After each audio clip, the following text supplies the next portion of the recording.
ओम नमो भगवते वासुदेवाय। सनातन धर्म में भगवान विष्णु की कृपा दिलाने वाले सफला एकादशी का विशेष महत्व है, जो कि पौष मास के कृष्ण पक्ष की एकादशी होती है। सभी प्रकार के पाप, दुख और दरिद्रता को दूर करने वाला सफला एकादशी का व्रत इस बार कब रखा जाएगा, कब खोला जाएगा, इस व्रत से जुड़े हुए अनिवार्य नियम क्या क्या हैं, आज के इस वीडियो में आप जानने वाले हैं। वीडियो शुरू करने से पहले मैं आपको बता दूं कि हमारे चैनल पर आप हर दिन नियम से पौष मास महात्म्य और भागवत की कथाएं भी हर दिन सुन सकते हैं। इस बार 19 दिसंबर सोमवार के दिन सफला एकादशी है और व्रत भी इसी दिन रखा जाएगा। एक दिन पहले यानी कि 18 दिसंबर रविवार के दिन दशमी तिथि के नियमों का पालन किया जाएगा। रविवार का दिन होने के कारण दशमी तिथि को तुलसी दल नहीं तोड़े जाएंगे, इसलिए शनिवार को ही तुलसी दल भी तोड़कर रख लेने होंगे। एकादशी तिथि प्रारंभ होगी 19 दिसंबर सोमवार सुबह 3:33 से और समाप्त होगी 20 दिसंबर मंगलवार को तड़के 2:32 पर। हर एकादशी व्रत में भगवान विष्णु की और ग्यारस माता की पूजा की जाती है, साथ ही भगवान श्री कृष्ण की पूजा भी करनी चाहिए। एकादशी का व्रत सभी मनोरथों को पूर्ण करने वाला होता है। इस दिन भगवान विष्णु का पूजन पीले फल, पीले फूलों से किया जाता है और भोग में तुलसी दल अनिवार्य रूप से अर्पित किए जाते हैं। द्वादशी तिथि प्रारंभ होगी 20 दिसंबर मंगलवार को तड़के 2:33 से और जिसकी समाप्ति होगी 21 दिसंबर बुधवार को 12:45 पर, यानी कि मध्यरात्रि में द्वादशी तिथि समाप्त हो जाएगी। 20 दिसंबर को सुबह से लेकर रात तक द्वादशी तिथि रहेगी। 19 दिसंबर सोमवार को सूर्योदय का समय रहेगा सुबह 7:09, सूर्यास्त का समय रहेगा शाम 5:28, गोधूली बेला रहेगी शाम 5:18 से 5:42 पर, जिस समय दीपदान करना शुभ माना जाता है। राहुकाल का समय रहेगा सुबह 8:26 से 9:43 तक। राहुकाल के समय में किसी भी तरह का शुभ कार्य करने से बचना चाहिए। 20 दिसंबर मंगलवार को यानी कि द्वादशी तिथि के दिन सूर्योदय रहेगा सुबह 7:09, सूर्यास्त का समय रहेगा शाम 5:28, गोधूली बेला रहेगी शाम 5:18 से 5:42, राहुकाल का समय रहेगा शाम 3:30 से 4:30 पर। राहुकाल का समय हमें हमेशा ध्यान में रखना चाहिए, क्योंकि इस समय कोई भी शुभ कार्य करने से या दान पुण्य आदि करने से बचना चाहिए। 20 दिसंबर मंगलवार को व्रत पारण का मुहूर्त रहेगा सुबह 7:09 से लेकर 10:05 तक। इस मुहूर्त के अंदर आप अपना उपवास खोल सकते हैं। हालांकि द्वादशी तिथि सारा दिन रहने वाली है। अगर आप किसी कारण से सुबह 10:05 तक अपना व्रत खोलने में समर्थ नहीं है किसी कारण से, तो आप दोपहर में 1 बजे से लेकर 3 बजे के बीच में भी अपना व्रत खोल सकते हैं। उससे पहले आपको फिर किसी भी प्रकार का अन्न ग्रहण नहीं करना होगा, क्योंकि एकादशी का व्रत बहुत कठिन होता है और जो लोग भी इस व्रत को रखते हैं वो द्वादशी तिथि को शुभ मुहूर्त में व्रत का पालन करते हैं, उसी समय अन्न ग्रहण करते हैं। क्योंकि इस बार की एकादशी सोमवार के दिन है, तो हो सकता है कि बहुत से लोग सोमवार को भगवान शिव की कृपा पाने के लिए भी सोमवार का व्रत रखते हो, तो ऐसे में आप दोनों व्रत भी एक साथ रख सकते हैं, यानी कि एकादशी का भी और सोमवार का व्रत भी आप साथ साथ रख सकते हैं। दोनों पूजा आपको सुबह के समय करनी होगी, दोनों व्रतों का अलग अलग संकल्प भी लेना होगा। लेकिन मान्यताओं के अनुसार एकादशी व्रत के नियमों का ज्यादा पालन आपको इस दिन करना चाहिए, अगर आपका कोई दूसरा उपवास भी है। एकादशी के उपवास में सुबह विधि पूर्वक मंत्रों के जाप के साथ में भगवान श्री हरि की, श्री कृष्ण भगवान की, ग्यारस माता की पूजा की जाती है। ग्यारस माता की कथा भी हर एकादशी व्रत में जरूर पढ़नी और सुननी चाहिए। सुबह के समय धूप दीप जलाकर भगवान को चंदन का तिलक लगाकर पूजा की जाती है, व्रत की कथा पढ़ी सुनी जाती है। मोक्षदा एकादशी की व्रत कथा सुनकर धर्मराज युधिष्ठिर प्रसन्न होते हुए भगवान श्री कृष्ण से कहते हैं, हे कमल नयन, मोक्षदा एकादशी की व्रत कथा सुनकर मेरा जीवन तो धन्य हो गया है। हे मधुसूदन, अब आप पौष मास के कृष्ण पक्ष की एकादशी की महिमा बताने की भी कृपा करें। उस एकादशी का क्या नाम है, उस दिन किस देवता की पूजा होती है और उसके व्रत का विधान क्या है। हे कृपा निधान, मुझ पर कृपा करते हुए आप सब यह मुझे विस्तार पूर्वक बताइए।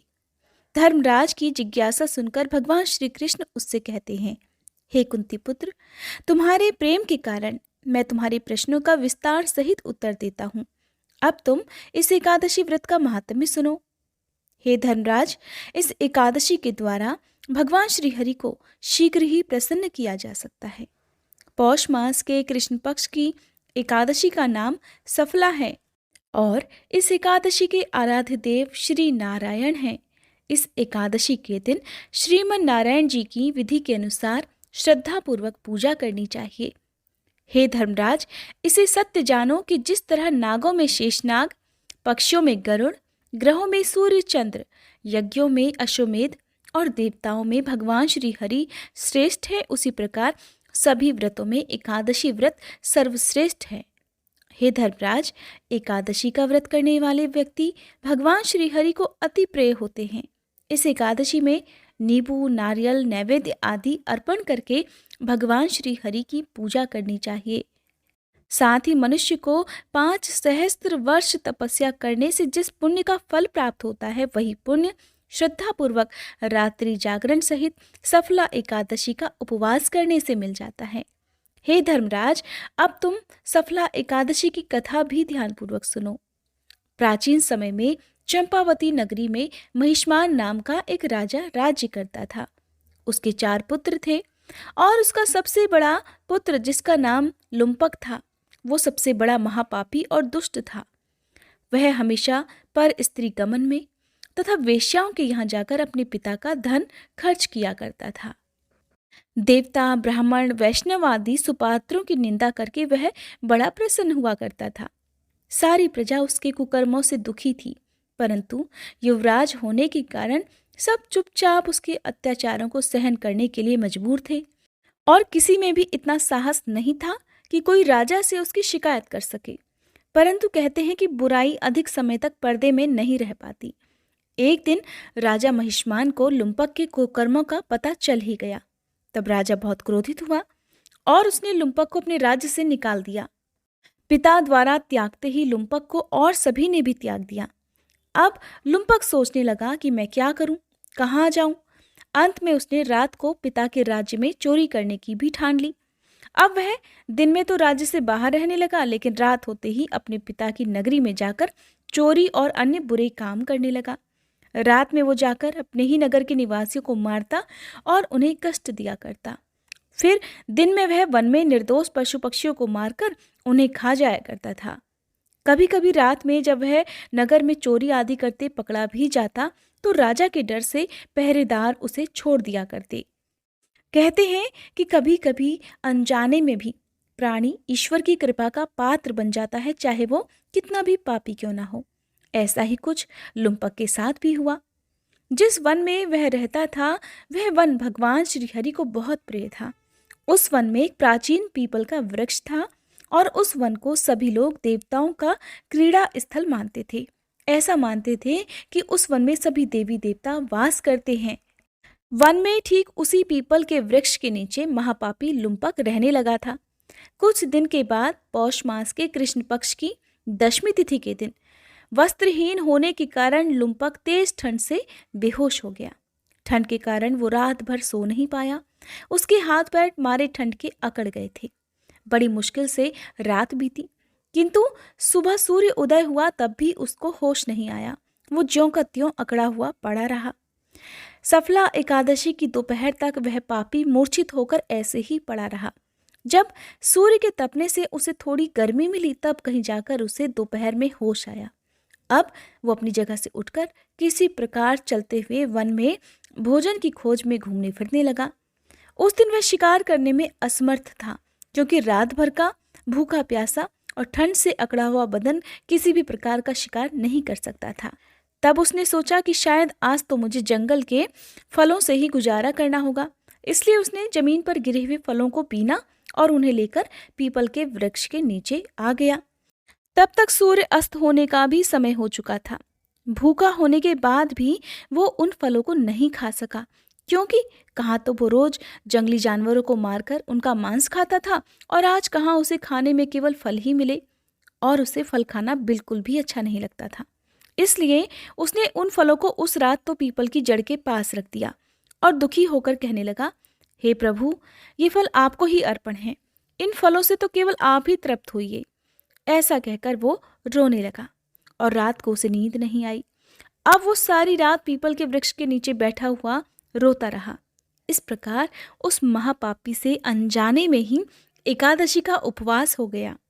उस महापापी के एकादशी उपवास और रात्रि जागरण से भगवान श्री हरि अत्यंत प्रसन्न हुए और उसके सभी पाप नष्ट हो गए। सुबह होते ही द्वादशी तिथि को एक दिव्य रथ अनेक सुंदर वस्तुओं से सजा हुआ वहां आया और ठीक उसके सामने आकर खड़ा हो गया। उसी समय आकाशवाणी हुई, हे युवराज, भगवान नारायण के प्रभाव से तेरे सभी पाप नष्ट हो गए हैं। अब तू अपने पिता के पास जाकर राज्य प्राप्त कर। जब यह आकाशवाणी लुम्पक ने सुनी तो वह अत्यंत प्रसन्न होते हुए कहने लगा, हे प्रभु, आपकी जय हो। ऐसा कहकर उसने सुंदर वस्त्र धारण किए और फिर अपने पिता के पास गया। पिता के पास पहुंचकर उसने सारी बात अपने पिता को बता दी। लुम्पक ने अपने पिता से अपने अपराधों के लिए क्षमा मांगी। पिता ने अपने पुत्र के मुंह से जब सारा वृत्तांत सुना तो उसे माफ कर दिया और बड़ी खुशी खुशी अपना सारा राज्य लुम्पक को सौंपकर राजा खुद ही वन में चला गया। अब लुम्पक शास्त्र अनुसार राज्य करने लगा। उसकी पत्नी, पुत्र आदि भी भगवान श्री हरि के परम भक्त बन गए। वृद्धावस्था आने पर वह अपने पुत्र को राज्य सौंपकर भगवान का भजन करने के लिए खुद भी वन में चला गया और अंत में परम पद को प्राप्त हुआ।